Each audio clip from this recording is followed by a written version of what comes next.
హల్లెలూయా. ప్రభు పేరట మీకు అందరికీ హోసన్నా మినిస్ట్రీస్ తరఫున శుభములు తెలియపరుస్తున్నాం. మనం ఇప్పుడు తాబోరు పర్వతం మీద ఉన్నాం. గల్లియా ప్రాంతంలో తాబోరు పర్వతం మీద ఉన్నాం. ఇంగ్లీష్లో మౌంట్ ఆఫ్ ట్రాన్స్ఫిగరేషన్, తెలుగులో రూపాంతరపు కొండ, బైబిల్ భాషలో చెప్పాలంటే లూకాసు సువార్త 9వ అధ్యాయం 28 నుంచి ఈ నేపథ్యం పరిశుద్ధ గ్రంథంలో గ్రంథస్థం చేయబడింది. యేసు ప్రభు పేతురు, యోహాను, యాకోబుల్ని వెంటబెట్టుకొని ప్రార్థన చేయుటకు ఒక కొండ ఎక్కెను. స్థానికంగా ఈ గ్రామాల్లో యేసు ప్రభు సేవ చేస్తున్నప్పుడు ఈ గ్రామాల్లో ఉన్నవాళ్ళు తరచుగా యేసు ప్రభు మీద దాడి చేయడానికి రావడం, ఆ పైవాక్యాలు కూడా మనం గమనిస్తాం. యేసు ప్రభును పట్టుకోవాలనుకోవడం, దాడి చేయాలనుకోవడం, ఇట్లాంటి చేస్తూ ఉండేవాళ్ళు. ఆయనేమో సత్యాన్ని సత్యంగా ధైర్యంగా చెప్పేస్తూ ఉండేవారు. శిష్యులు కాస్త భయపడుతూ ఉండేవారు. ఆ రోజుల్లో పేతురు, యోహాను, యాకోబులను వెంట పెట్టుకుని ప్రార్థన చేయుటకు ఒక కొండెక్కెను. నేనంటాను, వాళ్ళని తీసుకెళ్లే ప్రతిసారి ప్రభు వాళ్ళతో చెప్పేవారు, మనం ప్రార్థన చేయడానికి, ప్రార్థన చేసుకోవడానికి కొండ మీదకి వెళ్ళబోతున్నాం, ప్రార్థన చేసుకోవడానికి గెత్సెమనే తోటకి వెళ్ళబోతున్నాం. యేసు ప్రభు స్పష్టంగా నిర్దేశించబడినట్లుగా ప్రార్థన చేయడానికి వెళుతున్నామని చెప్పినా ఎక్కడా వీళ్ళు ముగ్గురు ప్రార్థన చేసిన దాఖలాలు మనం బైబిల్లో చూడం. ఇవి మనకు ఒక పాఠం. వాళ్ళేదో తక్కువ, మనమేదో పెద్ద ఎక్కువ అని కాదు, కానీ మనకు ఒక పాఠం, ఒక కాన్సెప్ట్ చెప్తే ఆ కాన్సెప్ట్ మీదే ఉండాలి. ప్రార్థన చేసుకోవడానికి వెళ్తున్నాం అన్నప్పుడు ప్రార్థన చేయాలి. అది ఎంత భారమైనా, కష్టమైనా, నష్టమైనా ప్రభుతో ఉన్నాం కనుక ఇష్టంగానే చెయ్యాలి. యేసు ప్రభు వాళ్ళ ముగ్గురిని వెంట పెట్టుకొచ్చి, ఇదిగో సాక్షాత్తు అక్కడే యేసు ప్రభు ప్రార్థన చేస్తూ ఉంటే వీళ్ళ ముగ్గురు నిద్రకి ఉపక్రమించారు. యేసు ప్రభు ప్రార్థన చేస్తూ ఉంటే ఏ చాకలి చలవ చేయలేనట్లుగా ఆయన వస్త్రములు తెల్లని వస్త్రములుగా మారిపోయేట. ఈలోగా మోషే 30వ వాక్యం, మరియు 2 పురుషులు ఆయనతో మాట్లాడుచూ ఉండిరి. వారు మోషే, ఏలియా అనువారు. వారు మహిమతో అగపడి. మీరు ఇక్కడ కొన్ని విషయాలు గమనించాలి. అటువైపున యోర్దాను, ఒకప్పుడు అఖండ యెరూషలేం,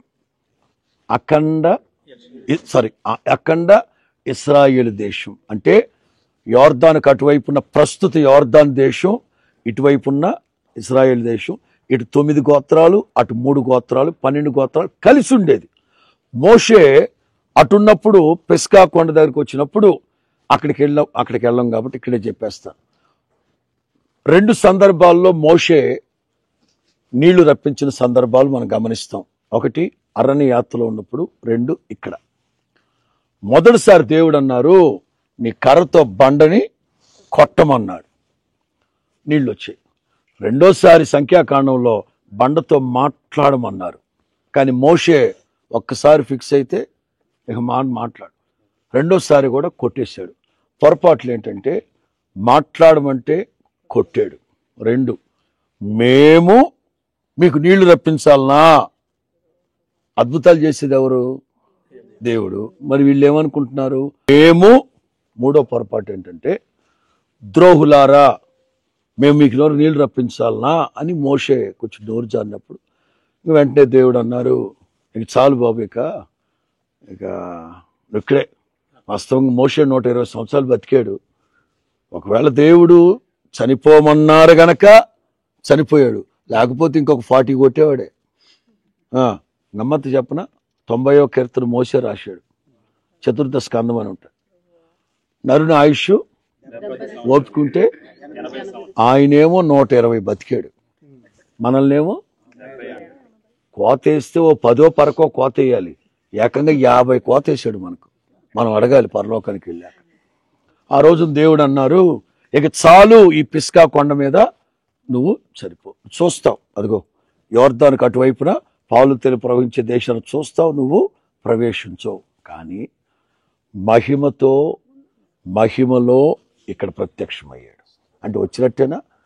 నేను ఒక ప్రసంగం చెప్పాను, అన్ఆన్సర్డ్ ప్రేయర్స్ అని 3 ప్రార్థనలు. మోషే ఒక విషయం కొరకు ప్రార్థన చేస్తుంటే దేవుడు దానికి ప్రత్యుత్తరం ఇవ్వకుండా ఇది చాలులే వెలుగు అంటాడు. 2, యేసు ప్రభు, తండ్రి ఈ గిన్నె నా యొద్ద నుంచి తొలగించండి అని ప్రార్థన చేస్తుంటే దేవుడు ఆ ప్రార్థన వినకుండా వేరే ఏదో చెప్తాడు. 3, పౌలు అంటారు, నాలో ఉన్న ముళ్ళును తీసేయమని ముమ్మారు నేను, కానీ ఆయన ఏమన్నాడు, నా కృప నీకు. వీళ్ళు 3 ప్రార్థన చేసిన సబ్జెక్టులు ఒకటి, కానీ దేవుడు మాత్రం మోషే కూడా చనిపోను ఇక్కడ అంటే ఎందుకు చనిపోయాడు తెలుసా? దేవుడు భరోసా ఇచ్చి ఉంటాడు, నా కుమారుడు పుట్టినప్పుడు మహిమలో నువ్వు ఇక్కడికి వెళ్తావు అని చెప్పుంటాడు. అందుకే ధైర్యంగా మోషే చనిపోయారు. యేసన్న గారు కూడా 2012 2వ నెల చనిపోవలసింది. 6 నెలలు గడువు అడిగాడు దేవుడిని. దేవుడు 6 నెలలు గడువు ఇచ్చారు. ఆగస్టులో చనిపోయారు. ఈ 6 నెలల్లో యెషయా గ్రంథం 59 చివరి వాక్యం, దేవుడు ఏదైతే యేసన్న గారికి భరోసా ఇచ్చాడో ఆ భరోసాను చేతపట్టుకొని సంతోషంగా ప్రభు దగ్గరికి వెళ్ళిపోయాడు. కొన్ని సందర్భాల్లో మన ప్రార్థనకి ప్రత్యుత్తరం రాలేదేంటి అని బాధపడుతుంటాం. ఓ పరిశుద్ధులు చెప్పిన మాట ఏంటో తెలుసా? నీకేదో సమస్య ఉంది, ప్రార్థన చేసుకున్నావు, ఆదివారం ఆరాధనకి వెళ్ళేసి వచ్చావు, 2-3 రోజులుగా దేవుని మీద విసుక్కుంటున్నావు, నాకు ప్రత్యుత్తరం ఇవ్వలేదు. దేవుడు అంటారు, ఇచ్చానుగా. ఎప్పుడు దేవా? ఇచ్చాను. ఎప్పుడు? నువ్వు గ్రహించలేదు. ఎప్పుడు? గురువారం, శుక్రవారం, శనివారం బాధల్లో ఉన్నావా? ఆదివారం ఆరాధనకి వెళ్ళావా? సేవకుడు వాక్యం చెప్తూ నీ సమస్య గురించి చెప్పాడా? దానికి ప్రత్యుత్తరం, దానికి సమాధానంగా ఆత్మీయంగా ఏదో చెప్పాడా? నువ్వు విన్నావా? సేవకుడు అది చెప్తున్నంతసేపు నువ్వు ఆమెన్ ఆమెన్ ఆమెన్ అని అనలేదు. నేను ప్రత్యుత్తరం ఇచ్చా, నువ్వు రిసీవ్ చేయలా. నేను సేవకుడి ద్వారా మాట్లాడా, నువ్వు దాన్ని విశ్వసించలా. సేవకుడు చెప్తున్నప్పుడు ఆమెన్ ఆమెన్ అలా జరుగునుగాక నీ సబ్జెక్టే చెప్పాడు సేవకుడు, కానీ నువ్వు వినలా, నువ్వే నాకు ప్రత్యుత్తరం ఇవ్వలా. ఇవన్నీ ఆధ్యాత్మిక చిన్న లింకులు అన్నమాట ఇవి. అప్పుడు మోషే ఆ రోజున అలా చనిపోవడం, మహిమలో ఇక్కడికి వచ్చారు. ఏలియా సజీవుడిగా ఉండగానే అగ్నిరథాలతో వెళ్ళిపోయాడు. వాళ్ళిద్దరూ యేసు ప్రభుతో ఇక్కడ నిర్గమమును గూర్చి, నిర్గమం అంటే విమోచన. తెలుగు బైబిల్లో నిర్గమకాండం, కన్నడ బైబిల్లో విమోచన కాండం.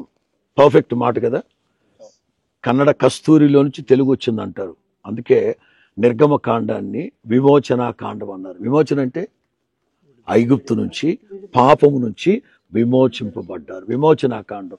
ఇక నిర్గమమును గురించి యేసు ప్రభు ప్రజల పాపం నుంచి ఎలా విడిపించాలి, ఎలా చనిపోవాలి, ఎలా శ్రమలు అనుభవించాలి, ఇవన్నీ ఏలియా మోషే మాట్లాడుతుంటే యేసు ప్రభు డిస్కషన్ చేస్తున్నాడు.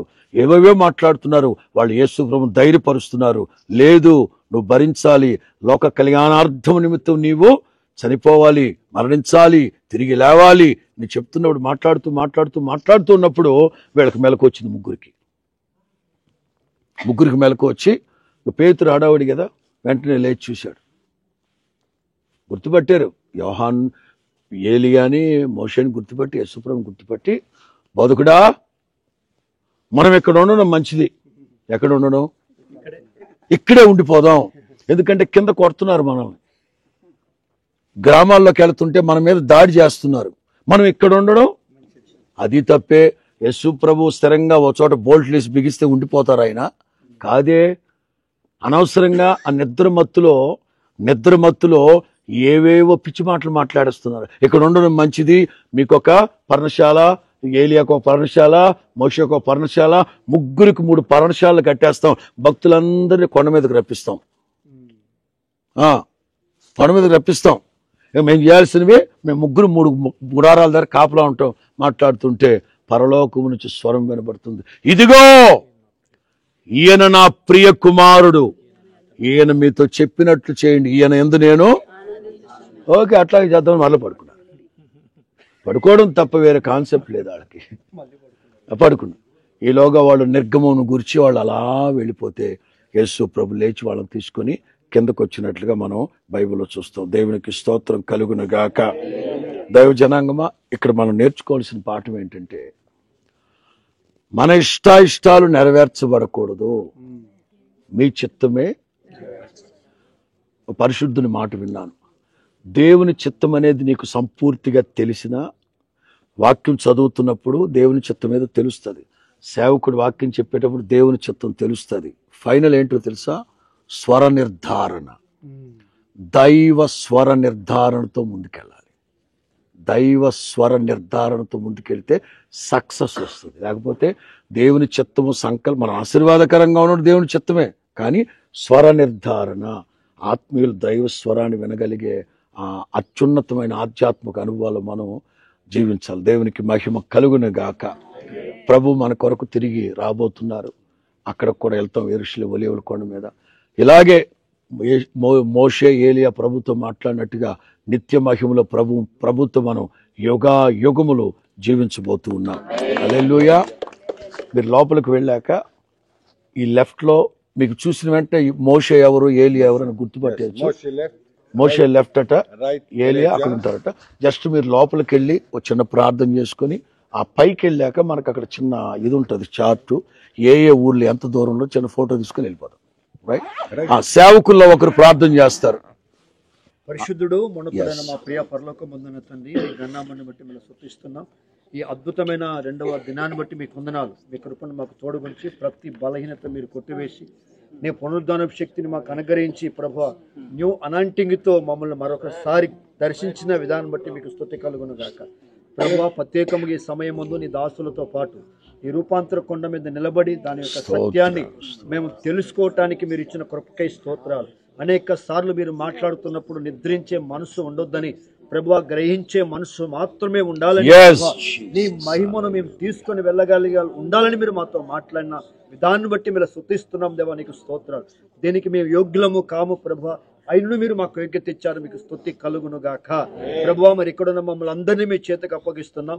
దైవ సేవకులు ఇస్తున్న అద్భుతమైన ఆత్మవేశములు ఇస్తున్న ప్రతి మాట మేము చూస్తున్నాం. మేమేం చూస్తున్నామో, ఏమి గ్రహిస్తున్నామో, ఏమి అనుభవిస్తున్నామో అవన్నీ ఒక నాయన మరి ప్రభువా రూపాంతరపరచబడును గాక.